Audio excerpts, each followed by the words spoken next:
മലപ്പുറം തിരൂരിലെ വേട്ടക്കുരുമകൻ ക്ഷേത്രത്തിന് തീപിടിച്ചപ്പോൾ തീയണയ്ക്കാൻ ഓടിയെത്തിയത് 3 മുസ്ലിം യുവാക്കളാണ്. പൂജാരിയാണ് തീയണയ്ക്കാൻ ഇവരോട് സഹായം തേടിയത്. വെള്ളിയാഴ്ച രാത്രിയായിരുന്നു സംഭവം. പെരുന്നാളിന് വേണ്ടി ഡ്രസ്സ് എടുക്കാനുള്ള പോണ പോക്കാണിത്.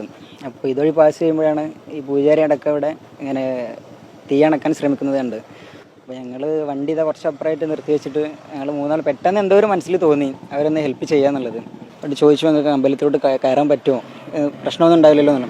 അപ്പോൾ അവർ പറഞ്ഞില്ല, കുഴപ്പമൊന്നുമില്ല, കയറിക്കോളെന്ന് പറഞ്ഞു. അത് കേട്ടതോടുകൂടി പിന്നെ ഞങ്ങളൊന്നും നോക്കിയില്ല, അവർ കൂടാണ്ട് ഒരു ഭാഗമായിട്ടുണ്ട് ചേർന്നു ഹെൽപ്പ് ചെയ്യാൻ. ഞങ്ങളുടെ കൂട്ടത്തിൽ ആർക്കും ഫ്ലെക്സിബിലിറ്റി ഉള്ള ആരും ഉണ്ടായിരുന്നില്ല എൻ്റെ മുകളിലേക്ക് കയറാൻ.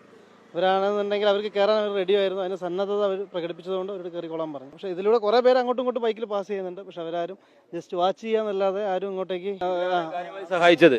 അവരിറങ്ങി വന്നു. ഞങ്ങളെന്താ ചെയ്യേണ്ടത്, ഞങ്ങൾ വെള്ളം പൈപ്പ് ഇടണോ ബക്കറ്റ് വേണോ എന്നൊക്കെ പറഞ്ഞ് അവർ വേഗം സഹകരിച്ചു. അതുകൊണ്ട് തീ പടരുന്നത് ഒരു പരിധി വരെ നമുക്ക് കുറയ്ക്കാൻ സാധിക്കും.